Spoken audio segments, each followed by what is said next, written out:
Aidan Halligan is a passionate supporter of clinical leadership. He spoke to Judy King. So for you, what would you say is the hardest bit about being a clinical leader? What's the hardest thing you have to do? Just to get over the voices in your head. You're a Darzi fellow, right? I'm a Darzi fellow. That means you're a registrar at a certain Indeed. level. So if a consultant did something wrong in front of you, would you challenge him or her? I'd like to say that I would. I think, in Have all you ever? honesty, I have. And then there's also probably times when I haven't and have spoken about it maybe separately. But Yeah, well, just like me, exactly the same. And there was a study that we did about 2 years ago, no, it was a year ago, on 120 medical students in fifth year. And we asked them if they'd ever made a mistake in their lives. Most of them said they had, which was good news, about 99%. Someone thought they hadn't, and you do get that among us at times. And then they said, had they ever seen a colleague, a medical colleague, make a mistake? The answer was 96% had seen a colleague make a mistake. And then they were asked if they'd done anything about it. 0% said they'd done anything about it. Now that doesn't come as a big surprise to you, does it? not really. No, we've all been there. So what does leadership mean? Well, it actually means, in the context of that set of statistics, it means having the courage, and it's fundamentally courage, to put the patient's care ahead of your own career. And that means having the courage not to avert your gaze,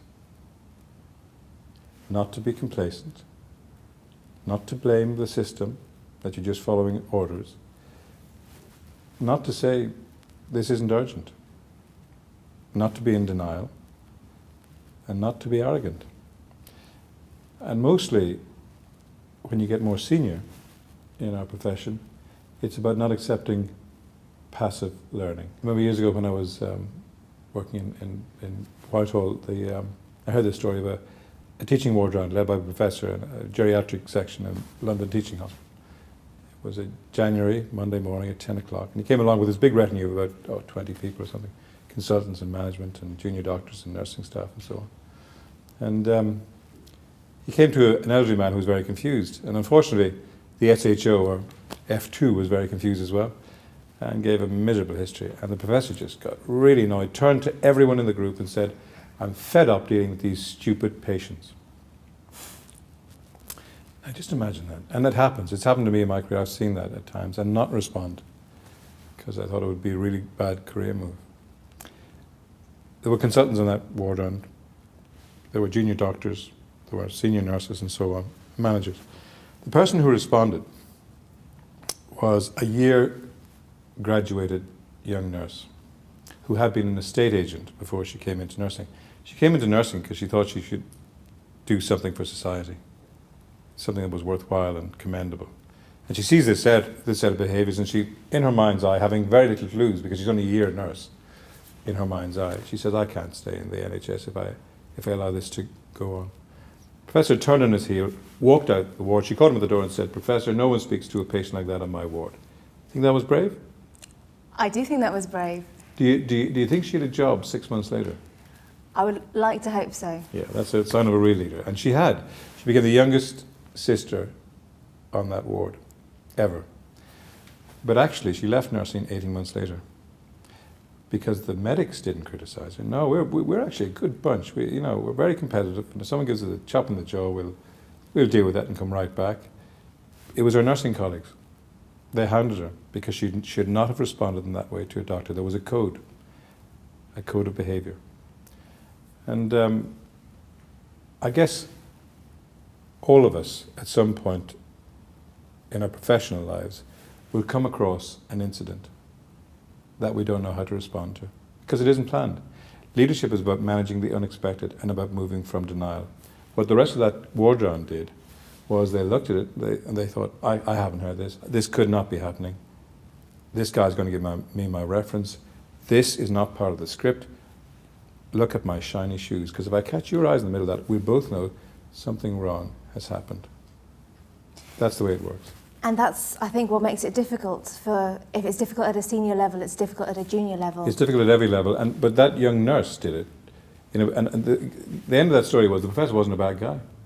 Professors aren't; they're wonderful people. And he turned to the nurse at the door. He said, "I'm so sorry." He said, "Let's go and apologise together. I had a row with the kids over breakfast. Never happens to anyone else, is it?" And he said, I'm so sorry. Let's apologise." Went over and apologised. And the funny thing about that, the true end of that story is that story got around the entire hospital within 15 minutes, the entire region within 4 hours. Someone burst into my fancy office in Whitehall the next morning, and they said, "You won't believe it," and no one sent an email. 2/3 of our conversations, everyone's, no matter what their IQ is, every day, is gossip. That's an ESRC paper, 500 references, 52 pages, and it's well tabulated. Gossip.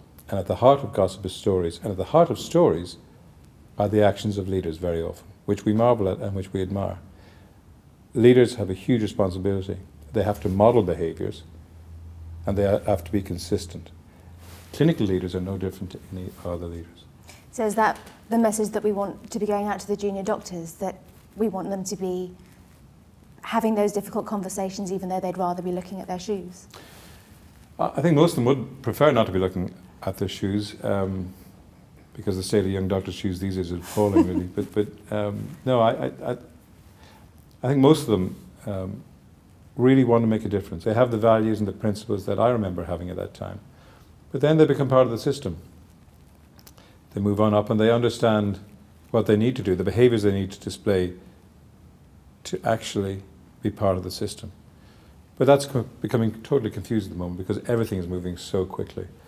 The WHO checklist, the Ato Gawande's checklist that's been implemented, the New England Journal of Medicine paper suggested that there was a reduction of 40% of mortality in theatres if open behaviours were displayed by everyone on the team.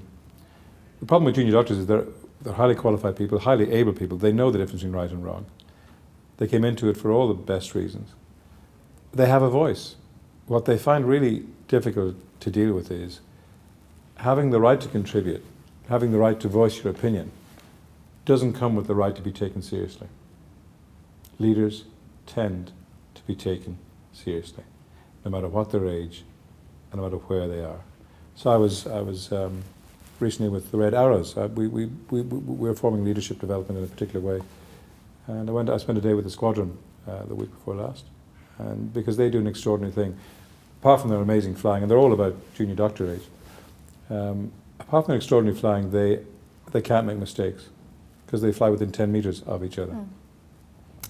And so what they do is a briefing before they go up, which is very technical, and then they fly these amazing maneuvers, all of which is captured on audiovisual, and then they come in, land their planes and walk straight into the debrief room, and on a big screen they play the AV. There's 9 pilots, and the rule is that they call out their mistakes in front of each other, not emotionally, and the boss starts it off. So Red 1, the leader of the Red Arrows, whom, must be 29, 30, he will say, "I got it wrong here and here," and serious mistakes.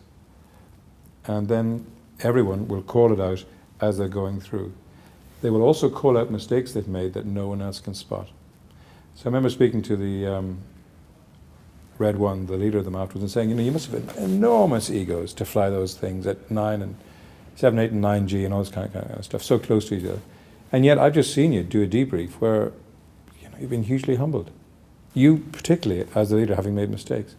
So he just looked at the ground and went quiet and he said, "There's no other way to learn. We fly these 3 times a day, 7 days a week. If we don't learn, someone will get killed." And that's the way it is. And leadership is fundamentally about learning.